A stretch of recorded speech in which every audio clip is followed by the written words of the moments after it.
All right, right on. It is 5:30 Mountain Standard Time, so I don't know where anybody else is currently watching this, but that's where we are in good old Denver, Colorado. And I am joined by a couple amazing people here. We've got our global-minded young professionals team kind of scattered. Some of you guys will see them in the chat, hopping around, jumping in, interjecting with questions and things. Um, and we have Rochelle Finzel, who is an amazing leadership consultant. She's worked with some pretty amazing people, and I cannot wait to actually dive into some of the stuff that she has to say. I'm super excited, but I have to pull back for 2 seconds and do some actual intros. I wanted to give Dominique the mic for a second and talk a little bit about GlobalMindED, YPL. What are we? What is this? Why are we doing this? And that sort of thing for a second. Yes, thank you. Thank you so much, everybody, for joining us. GlobalMindED is a nonprofit organization here in Denver, Colorado. It's a grassroots effort started by Carol Carter, and our mission is to close the equity gap by creating a capable, diverse talent pipeline with programs, content, and courses for students from the least resource backgrounds. So we're really serving low income students, returning adults seeking badges and credentials, and first generation to college students, and inclusive leaders who teach them and also who hire them. The Young Professional Leaders Group was created outside of the GlobalMindED conference that is hosted every year. We bring together about 1,000 leaders from all over the globe, and also about 100 first-generation college students that are seeking job opportunity, mentorship, and community. And so we created the Young Professional Leaders Group to create that community. And through the Young Professional Leaders Group, we create content around building an entrepreneurial mindset, and financial literacy, and mental health. So really, it's about creating community for young professional leaders to build and create that innate ability that they already have. And it's really exciting. It's been a lot of fun. And we're really excited to introduce you to the platform and provide more resources and content around coaching and mentoring. So thank you for being here. Rochelle, hi. Hi, Chris. How are you? I'm amazing, and I'm really glad that you're here. And we talked a little bit, and when we first connected, I didn't know that we were going to talk so much about the amazing things that you do. And I didn't know that I was going to say, oh my gosh, I really need to put Rochelle in front of other people. And I was just like super psyched that our worlds collided and then we get a chance to chat. The first kind of thing that I had in my brain was just to talk a little bit about you and your story and kind of like where you grew up and so that sort of thing. You could kind of introduce yourself and tell us a little bit about what you do now, and then we can talk about kind of how you got started. Sure. Thanks. Yeah, it's a pleasure to be here. Thanks. And like you said, we kind of met serendipitously, but thrilled to have made the connection, and certainly then to be connected to GlobalMindED. What a wonderful mission, and something that I certainly support personally as a first generation student, and understanding kind of those challenges. So thrilled to have the conversation with you. I grew up the third of 6 children. I'm actually from outside of a small town in Iowa. I grew up on a farm, and we were like 3.5 to 4 hours from any major city. So like That's Chicago and amazing. Minneapolis would have been like my closest towns. And really, other than like school field trips, we did not leave the state. So it was a pretty sheltered childhood. And like I went to school with the same kids from kindergarten all the way through high school, and my graduating class was 29 students, and we went Wow. to the same church, and everyone looked the same, and so it was a very definitely a very sheltered kind of environment. And so my dad was a farmer, and my mom stayed at home with us until I was about in 5th grade. And at that point, the economy really turned, and it's very similar to what happened in the housing crisis happened to farmers. And so we almost had to declare bankruptcy, and so things became really pretty tight financially. And that was really a turning point for a lot of things in our family and the way I grew up. And, so we were on public assistance for a short period of time, and I was a free lunch kid. And so that whole notion of, not really having a lot of resources played a big part in terms of my childhood. It was, it was a safe but sheltered childhood, very, insular experience. But yeah, the financial challenges were probably the thing that stands out for me in terms of how I grew up. How old were you at that time when, life is seemingly fine and then suddenly it gets a little bit complicated? Like, as a kid, I'm sure different, ages of development, you would be able to understand or pick up on nuances, at different levels. Tell me about that. Yeah, so I was, in fifth grade, so I was like 11, 12 years old. And so then my teenage years were, and those are like, those angsty, when everyone is judging you on, your clothes or, what you have or don't have. And so it hit at, for me, what felt like the worst timing, for us to have fallen on, real financial struggles is when I should be wearing the cool clothes, and we couldn't afford that. So it was difficult in terms of that stage of my development. That sounds like, especially in a public facing kind of circumstance, like I'm sure you could feel a lot of things like, embarrassment or guilt, or like, I don't know, there's probably a whole layer of some of those things. Like, what are some of the kind of emotions that you dealt with in that environment, at that age? Yeah, that it was, it's a blessing to be part of a small town, but in small towns, everyone knows everyone else's business. So it was hard to be like, there was no way to be anonymous. And definitely there was a lot of embarrassment and shame that came with it. And so, like I mentioned, I was, eligible for free lunches, and I never ate lunch because it Mm, required me to go to a different building and to go ask uh, the person who actually, we had a not so friendly nickname for her, uh, for a free lunch ticket, and she was never very nice to me. So I just stopped. I stopped yeah. going, and so I stopped eating lunch. So that was, there were definitely a lot of emotions, most of it being, yeah, shame and guilt. But they also propelled me to, so I was in sports, and so I wanted to wear the cool Nike shoes. And so the minute I was legal, of legal age, so I could go get a job, I was out hustling, trying to find work so that I could buy cool shoes. And in Iowa, that meant detasseling corn in the fields in the summers. And I worked in the nursing home, and I picked strawberries. I did random things to be able to do that, to try to get enough resources that I could try to fit in. That sounds intense. I don't know what it's like to do that, and this is a question that's like totally not in our script, but like, how hot does it get in the field in the summer if you're right? Because that's when you'd be working out of school. Like, as soon as you're ready to go do that, like, what is going through your brain at that temperature? Well, you'd start off, and it was fairly chilly in the morning. And usually the fields would be covered with dew. So you'd be walking through, and if you've ever been in a cornfield, if not, I don't know if I advise you to do it, but it's like walking through a rainforest. And then it will heat up, and it's humid. And so if you're from Colorado, that doesn't mean anything to you.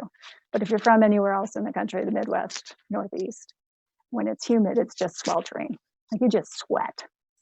And yeah, so it gets hot. And so it's a full day. We start at 7, and then I can't remember when we'd be done, 3, 4 in the afternoon. So you'd work right through the heat of the day. So it was, yeah.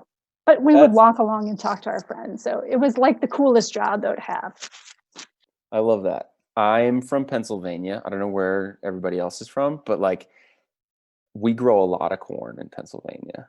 I've never been in a cornfield other than to have fun in like Halloween and when they set up the mazes and stuff. But like, that's like my exposure. Like, I never had to do that. Um, I like believe that especially coming from that like mindset, that world, um, hard work and work ethic. If you're getting up at 7 a.m. and then you're going to go do this all day and it's going to kind of suck, like work ethic is part of, I think, the culture. Like I believed for a really long time that work ethic was the only thing required to like do well and succeed. Like just work harder was the idea. And now my opinion about that has changed a lot. What would you say maybe is something that you believed as a child or as a young adult that evolved as you developed your career? That notion of pulling yourself up by your bootstraps, and that it's work hard. And I was taught that if you want something done, just do it. If you Yeah. want something done right, do it yourself. And so this notion of self-sufficiency was like baked into everything that I was ever taught. And certainly as I grew up and learned how the world works and realized that no one really gets where they're going without some other help. And I think I mentioned this to you in one of our other conversations, that I have this like secret desire to do this like one act play to try to illustrate the impossibility of pulling oneself up by their bootstraps. Like, really, if you picture it, okay, I'm standing there in my boots. Am I really going to be able to pull myself up off of the floor myself? So yeah, that's definitely probably the biggest thing that I believed as a child that myth has been shattered. How did you handle that? Because it took me a really long time. Like you go through phases, at least for me, like of believing and then not believing and then sort of believing it again. And then like, it wasn't like a click and then move on. How did you experience that? How did that evolution go for you? I'm still learning. I still get caught thinking that I'm going to do it all by myself. I mean, even now, as I start my own, building my own business, there is this notion that I get stuck in that says I need to do this all by myself. So it's a constant, sort of relearning or reminding. But it definitely started. I would say maybe the first cracks in that myth started in college and as I entered the workforce when I started to recognize the importance of connections. That's an important one right there that we talk about all the time with our audience, which is networking and the power of being connected to the right people, and like creating opportunities for yourself based on the folks that you know. It just has to do with being a resource for others, but also being resourceful for yourself and like your own career. In your journey, maybe who are some of the people that you connected with that first started to give you that inkling? And it sounds like maybe in college it was sort of occurring to you that like, hey, maybe this would be useful to me. But maybe let's talk about some of the people who entered your life, either by accident or that you sought them out, that you feel like really made an impact or maybe change your trajectory a little bit. There's so many people. I think that the one that I was had kind of in mind was one of my first supervisors, and really promoted me and pushed me into positions that one, I wasn't sure I wanted. Two, I really wasn't sure I could do. But for some reason, he saw something in me that made him believe that I could. And me being kind of just, all right, put my head down and do it. That's kind of my stubborn mentality. I was like, sure, I'm in. So that was probably more on the self-confidence piece or stretching me outside of my comfort zone. It probably wasn't really until later, though, when certain people entered my life that it opened my eyes to other things that I could do that I didn't know how to do, and so I had to ask for help to do, or they offered up that help, and in some ways I didn't really learn the lesson until I looked at it in retrospect and could see the hand ups, the people that reached out, and so it was there are multiple people and teachers, coworkers, mentors and others that played a role in that. It's funny because you said a sentence there that was like almost identical to a sentence that somebody else on another webinar like 2-3 days ago said. I didn't see it, but somebody else had to see it and then convince me to like have the confidence to go do whatever that thing was. Without that insight, like maybe life would be different, right? Like that seems like a really big deal to me. And so the power of like having somebody in your life who can do that is just so evident. How did that relationship go with some of those people? We could talk about kind of anybody that just kind of comes to mind. I've done it a couple ways. Sometimes it's just an accident. And then sometimes it's like, no, I seek this person out and then I create the relationship that I want that to look like. But I would just curious kind of like how that happened for you and your approach. I think the first, the person I had in mind, I definitely refer to him as a mentor. I think a lot of the other ones were like accidents that I didn't really seek out. I didn't know how to seek out until much later in my career. That was the evolution that happened was, I knew how to work hard, but I did not know how to network.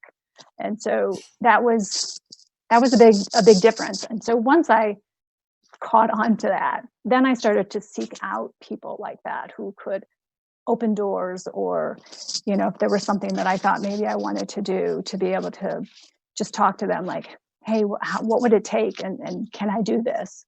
But in the beginning it was purely accidental. I had no idea. I had no idea what was happening. I think that gives people a lot of hope. Like I really, you know what I mean? Like a statement like that, I think gives people hope, because I don't know that everyone would have the insight or foresight or whatever to go and seek that out. But just having the information come in like, hey, this is happening to me. And like, I might be able to go and change my trajectory without that sort of like really clear, I know exactly what to do, without the plan. Like the fact that you were able to kind of piece it together, like I think that's really inspiring.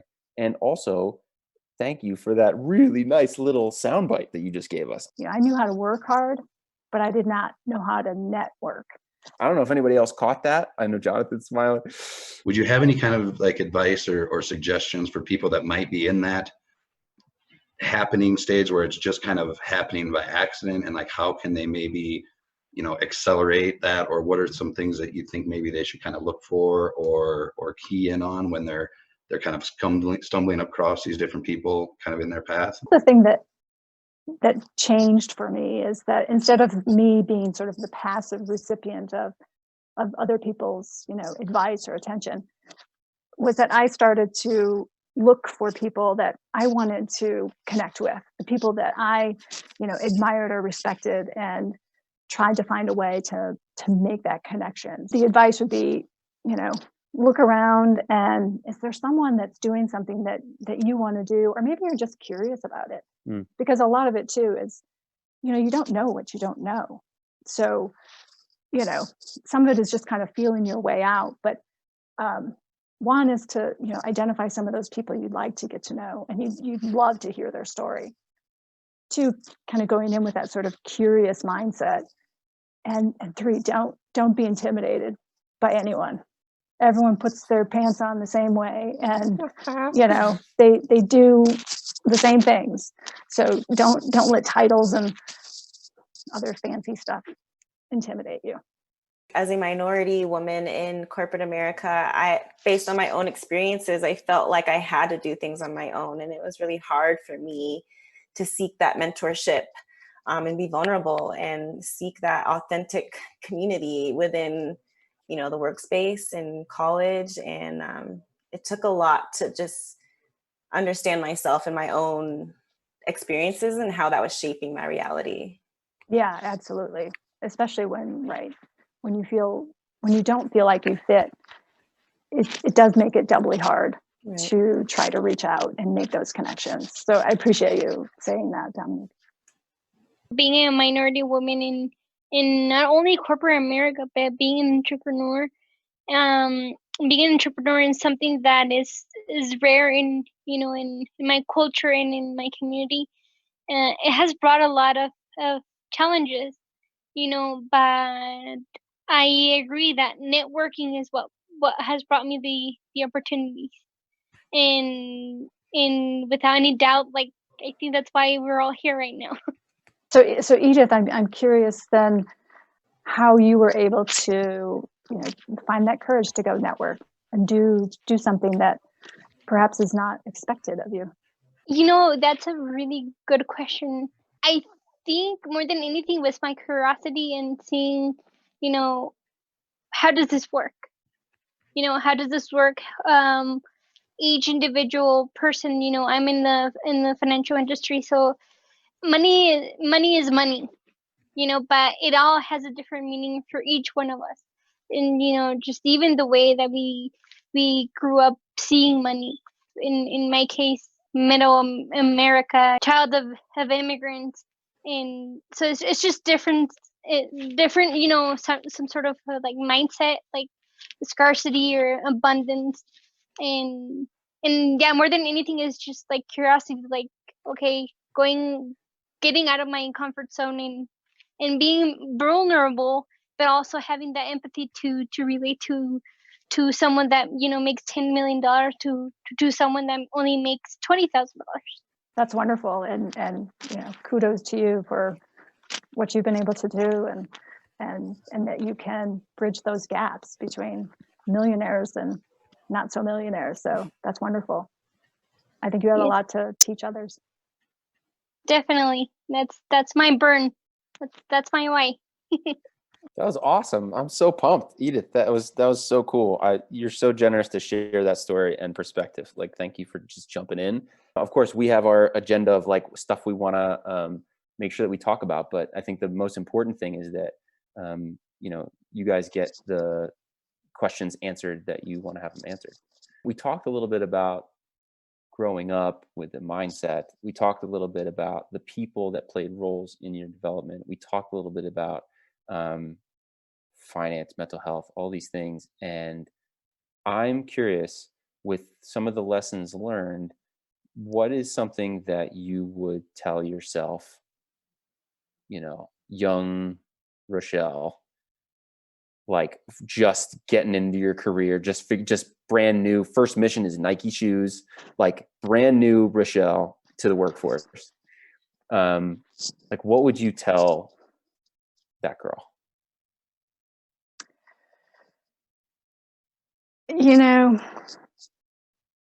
I wish I was as courageous and confident as I sense from Edith. I think that's what I would tell myself when I was younger, is if there was a way that I had the skills or the confidence and just the mental fortitude to be able to own my experience and be proud of where I came from and how I grew up, and walk confidently into any workplace, knowing that I was going to be able to figure it out. That's what I would tell myself, is to be confident. I think I carried a lot of embarrassment and shame for too many years, and that's the thing that I wish I could have figured out sooner. Wow, we are going deep here. Thank you for that. That was so cool. And I think like just sharing your story, Rochelle, is just a really important context for the conversation that we'll have next, which is more about diving into the actual coaching and like figuring out how to have that mindset or create that mindset in others.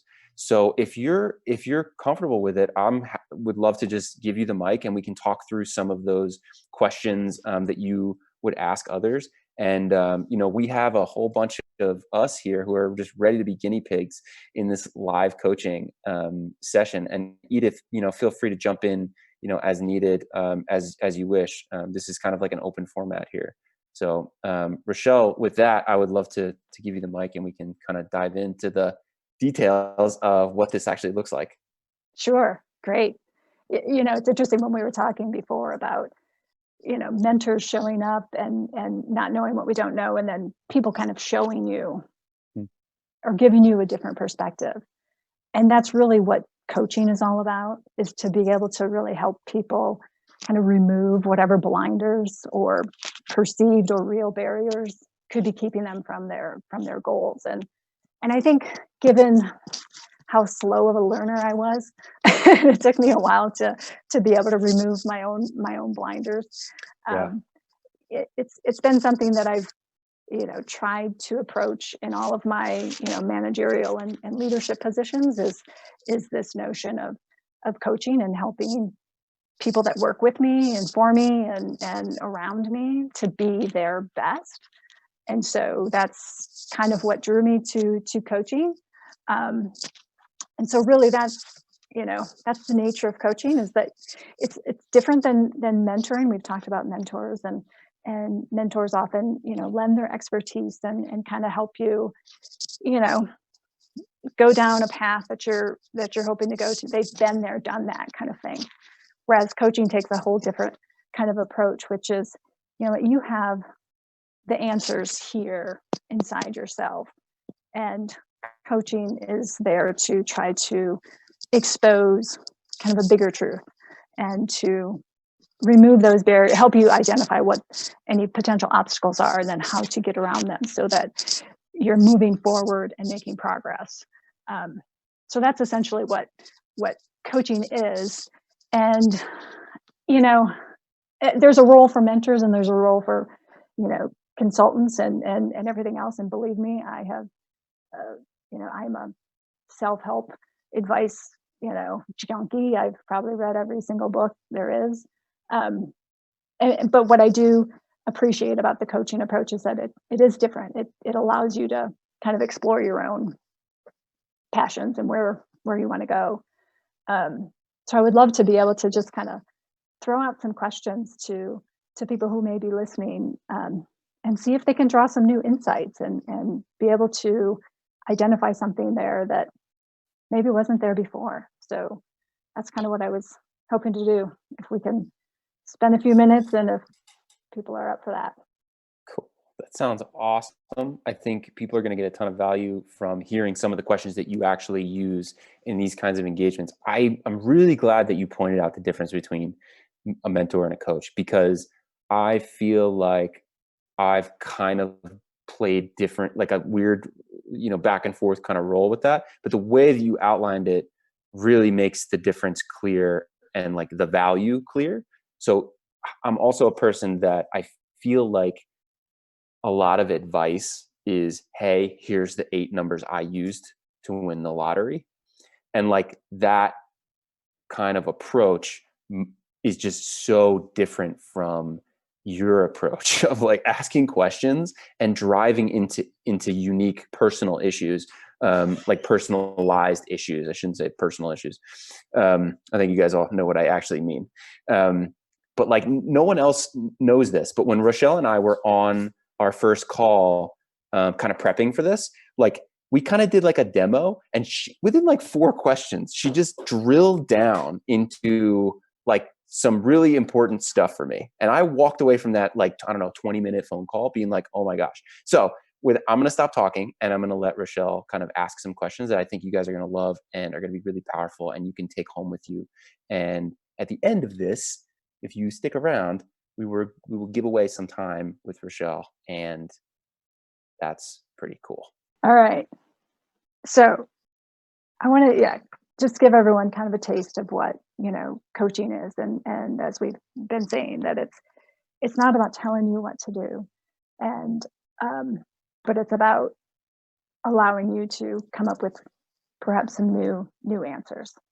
So they may sound kind of big picture, and, but I'll kind of walk you through some prompts for how to think about it. So we'll spend maybe a minute or so with each kind of question. So if you've got a piece of paper to write on, if you want to put something in the chat or whatever, feel free. You can share as much as you want. But first question is, if you do think big picture, what's really most important to you? So what is most important?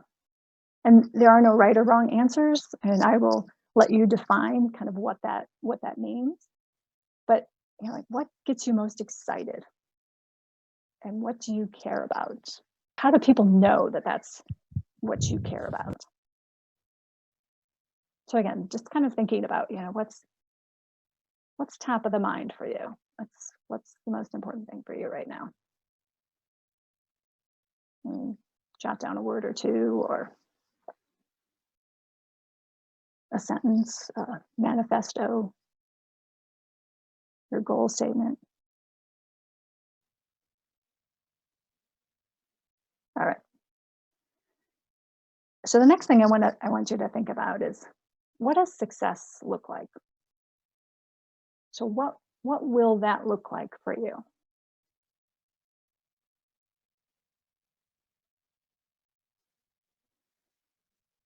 And where might you be? Or what might you have? Or what have you accomplished?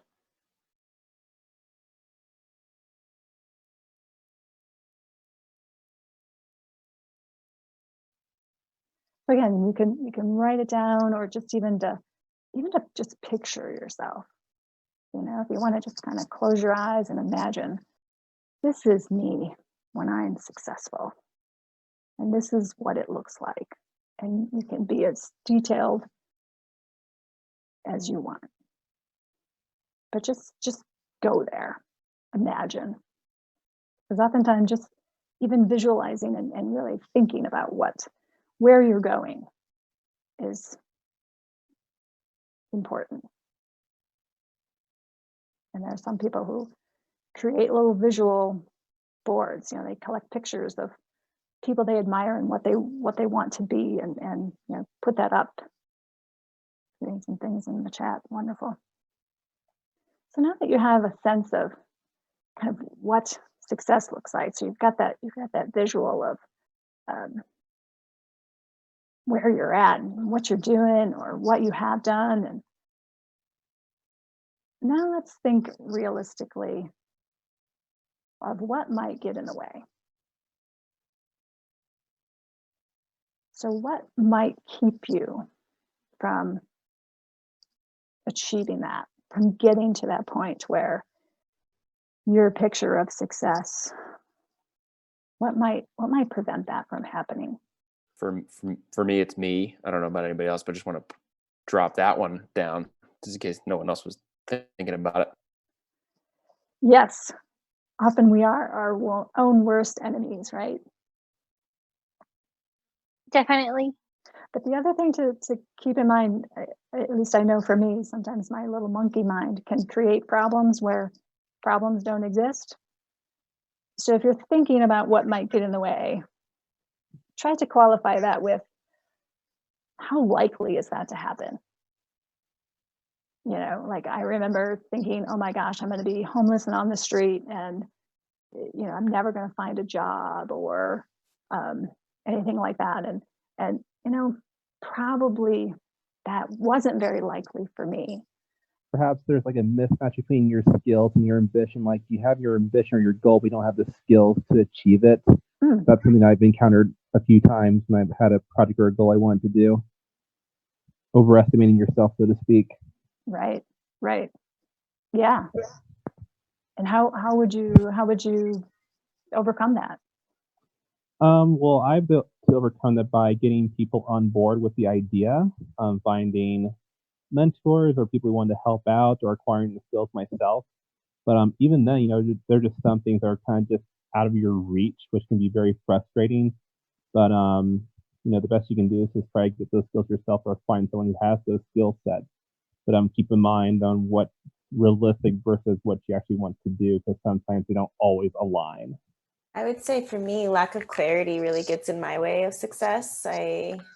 In today's world where social media and communication is coming at you at the tip of your fingertips, I think it's really hard for me to stay in my lane and know that I'm exactly where I'm supposed to be, and stop worrying about where other people are doing and where they're at in life, and just trusting that my journey is mine, and I'm where I'm supposed to be is definitely something that holds me back a lot of the times. I compare myself to others.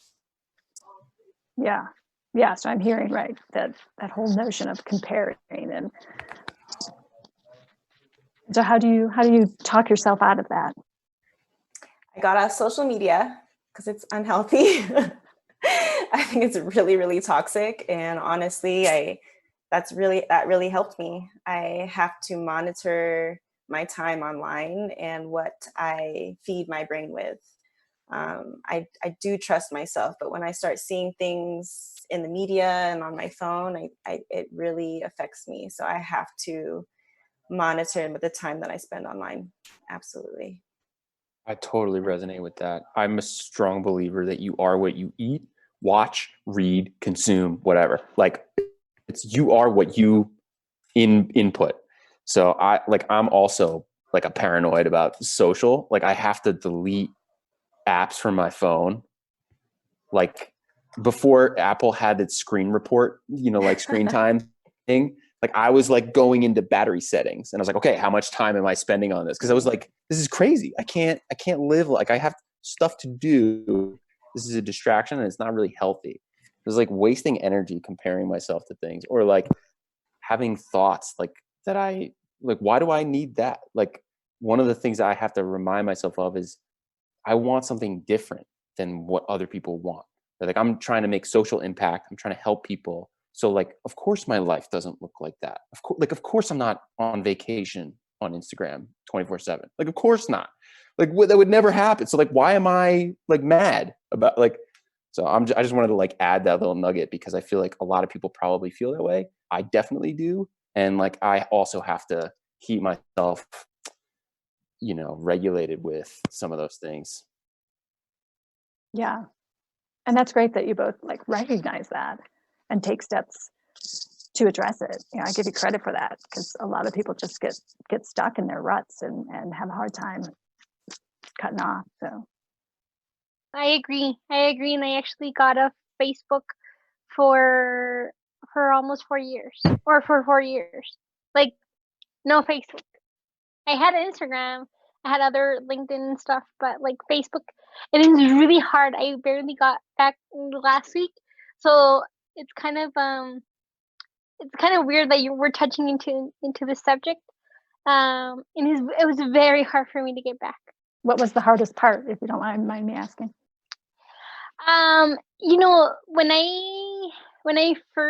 When I decided, to kind of, I mean, my profile was there and everything, but like just gotta get off of Facebook.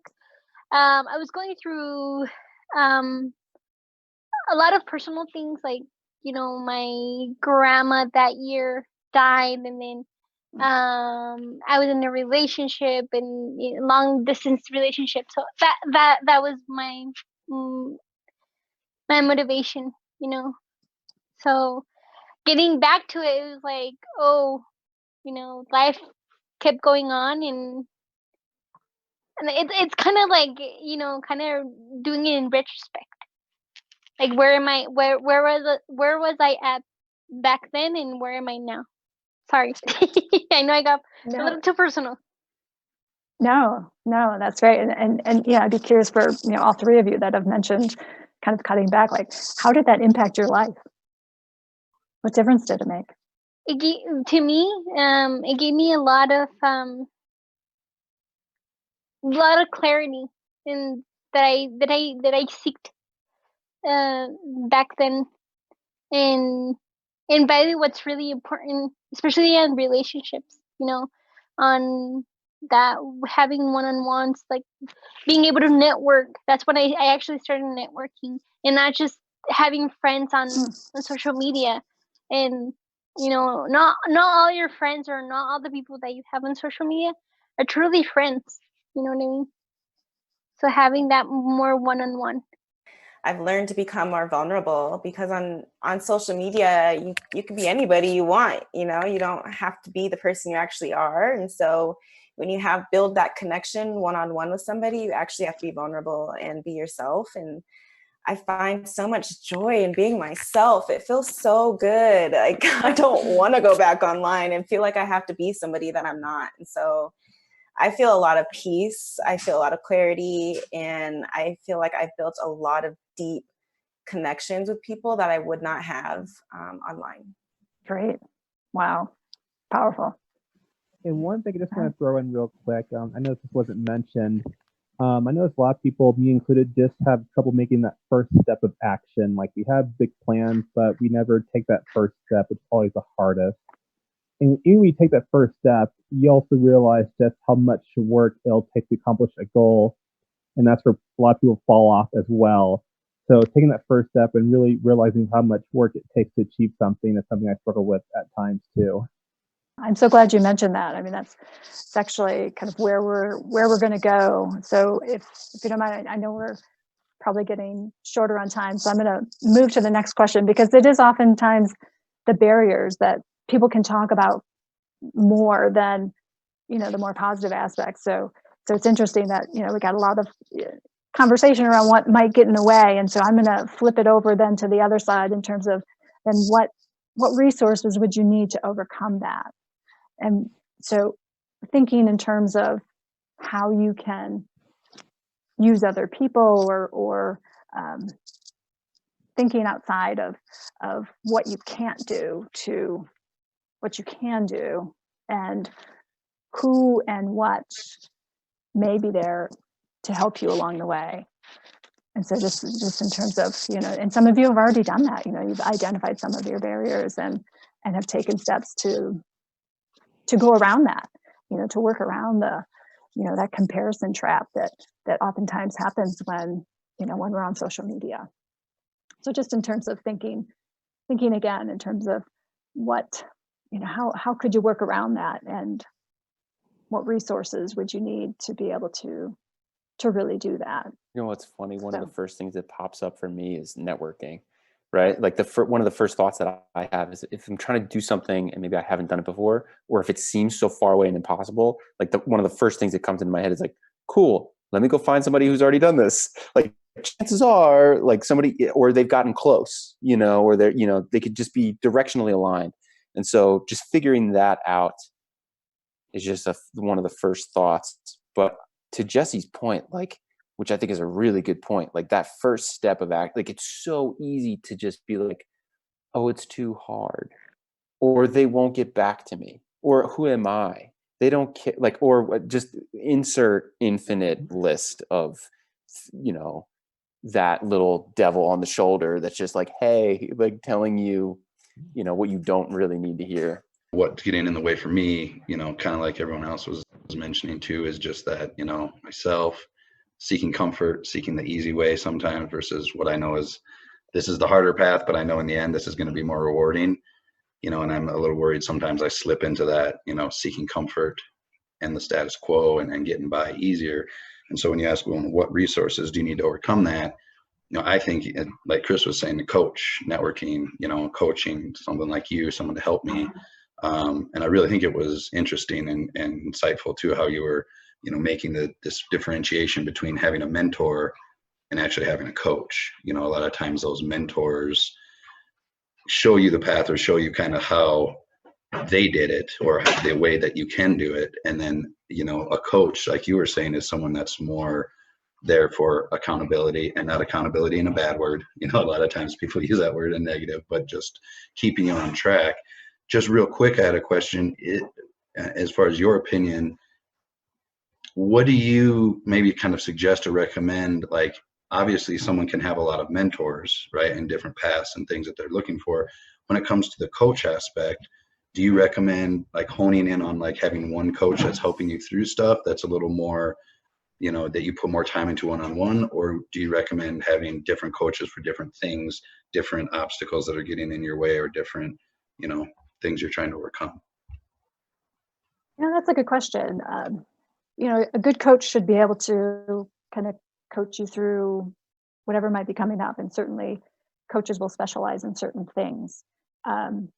So it depends on how deep or how big of a challenge it is, and coaches love to they'll connect you with other people. So if it's a topic that, say, I'm not really that versed in, I'm connected to other coaches that can certainly help. So yeah, you can work with more than one, and like I said, it just kind of depends on what the challenge is, and how big or how deep and how wide of a river you're trying to swim in. Thanks for asking that, Corey. I don't know if anybody else is sensing it, but we're there's some powerful stuff happening. It feels like super healthy. Good, I hope so. And I really only have one more question that I was going to kind of go through and then kind of wrapping it up. So Cool.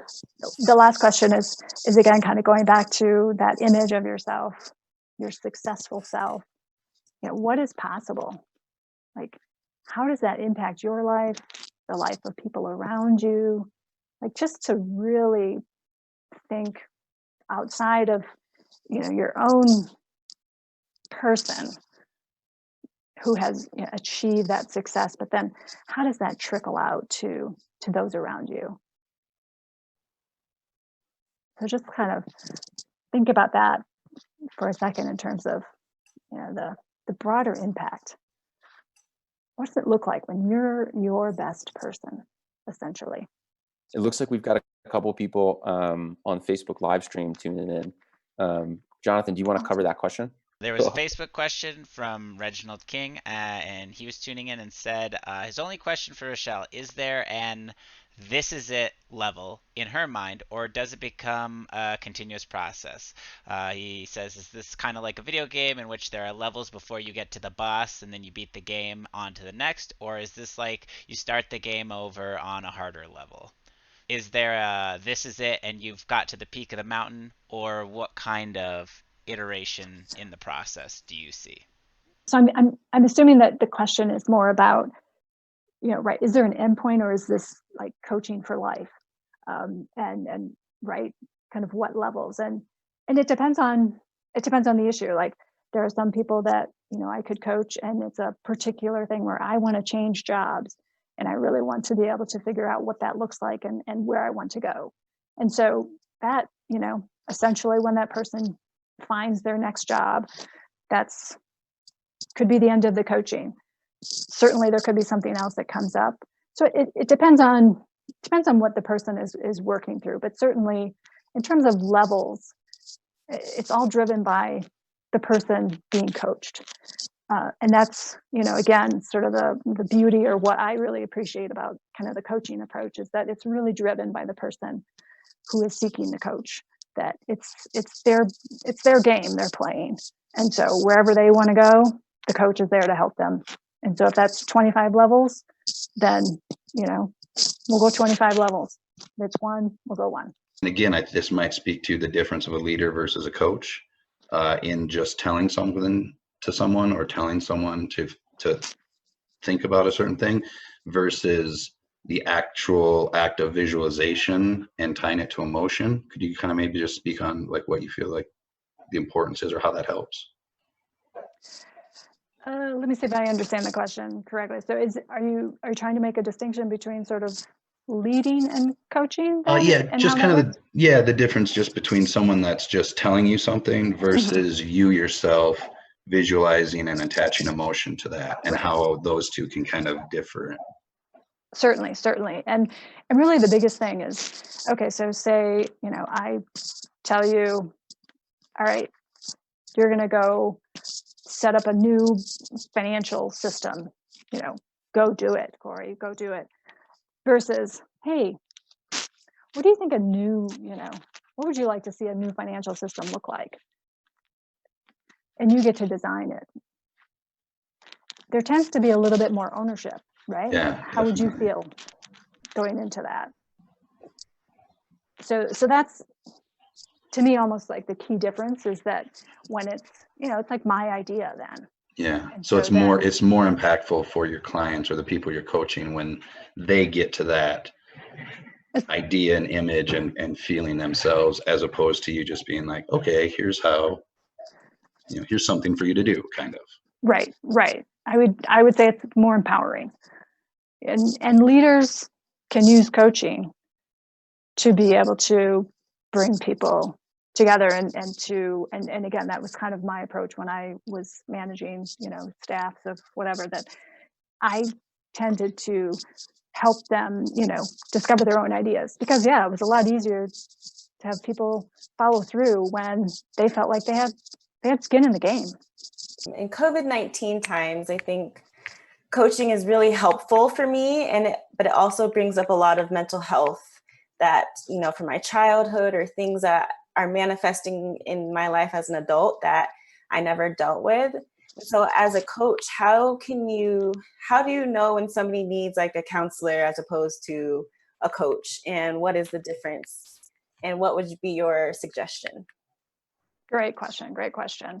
And certainly, right, we coaches are not therapists. And so it tends to be, the distinction is, if this is a sort of a persistent issue, if this is something that goes back, right, there's a lot of history there, and there's, it's a consistent kind of barrier that keeps coming up, tends to require a little bit different approach than coaching. Whereas they liken it to like a physical therapist versus a personal trainer. So you go to a physical therapist when you're injured, and you go to a personal trainer when you just want to be more fit. And so it's the same kind of, or a similar, it's the best metaphor I have for it, where physical therapy is more like than kind of the therapist approach, where there's maybe a wound there that needs to be healed, versus I'm coming in, I may be a little bit out of shape, but I just want to get more fit in whatever, apply that to whatever situation you may want to be coached on. I really like that articulation, because you can kind of see, like, if you're injured and you go to a personal trainer, guess what's going to happen? It's going to get worse. That does not sound good. So if you're not using the right tool for the problem, like so that the way you explain that seems like a really important distinction to make before you pick, what kind of solution you might have for, whatever it is that you're managing. So thank you. Also, Dominique, like, I think you nailed that question. I think that probably a lot of people are thinking the same thing, because I think Rochelle is really good at, getting deep into root issues. And so I could totally see a scenario where you come up with one and it's like, okay, like, now what? So that's just a really powerful question. Rochelle, thank you so much for your time and energy and attention. A lot of the coaching that you're doing reminds me of the leadership skills that we're trying to sort of engage with and train in our audience.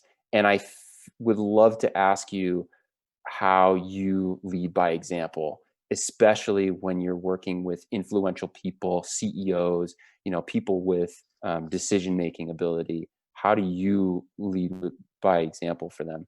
I guess for me, it's just, creating the space for people to come up with their own answers. And so, leaders can choose to be more leaders than coaches in terms of how they approach their staff. But for me, what's most important is just to be able to create a safe space where leaders can talk honestly about what's going on, what their challenges are, and to be able to help them come up with their own solutions that are going to work best for them, and help them shift maybe a mindset or whatever might be keeping them from being their best, by listening and not saying much and not judging, but just listening and reflecting back what I'm hearing, so that they, almost hear themselves, but it's in a very non-judgmental, thoughtful way.